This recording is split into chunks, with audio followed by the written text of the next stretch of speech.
Hi guys! For today's video, magluluto naman tayo ng ginisang pechay ni Ka Mario and tokwa. O diba? Fresh from the farm yan. And then, nagpabili lang ako ng tokwa. Yung tokwa, 3 pieces siya. So, 20 pesos lang yung nabili ng kapatid ko. And then, ganito ko lang siya hiniwa, yung aking tokwa.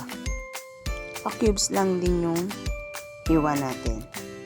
And then, hinugasan ko na syempre yung ating pechay and yung dahon lang talaga hiniwalay-hiwalay ko siya dun sa may pinakapuno. So, inalis natin yung pinakapuno niya.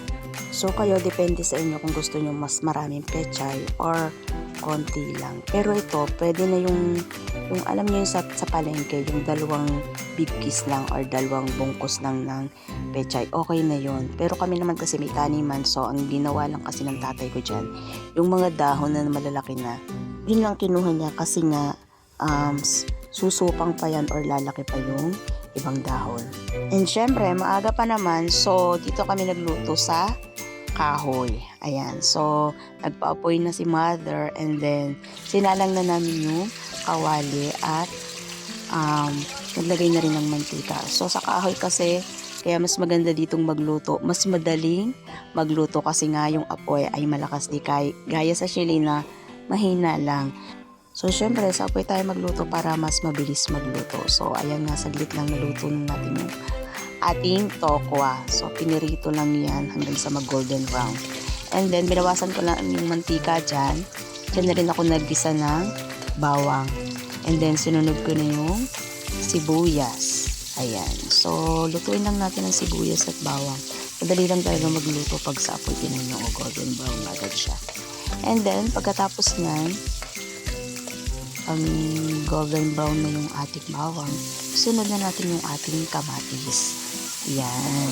So, kapag kasi sa kahoy, mas mabilis. And then, talaga kapag nagigisa ako ng kamatis, gusto ko talaga yung luto yung kamatis. Kaya yan, ganyan yung parang pinipirat-pirat ko. Ano bang tawag doon?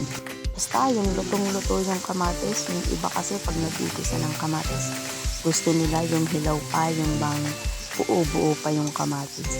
So ako gusto ko talaga yung lasang-lasa siya dun sa niluluto natin. And then ilalagay na natin yung ating pechay. Then haluin lang natin. Tapos ilagay na rin natin yung ating tokwa. So ang ating pechay ay madaliyang maluto. And then saka na natin lagyan ng toyo. Siguro mga 2 tablespoon na toyo nilagay namin dito. And then syempre halo para manuot yung toyo dun sa ating tokwa. And then, nilagyan din natin ng konting tubig. So, depende sa inyo kung gusto nyo maraming sabaw or konti lang. Sa akin, gusto ko yung medyo paiga. And then, nilagyan ng magic sarap, masarap daw, and then paminta, tsaka oyster sauce. So, yung mga oyster sauce, siguro mga 2 tablespoon din. And then, haluin lang natin yan hanggang sa maluto yung ating pechay. So, kasi yung ating tokwa ay luto na.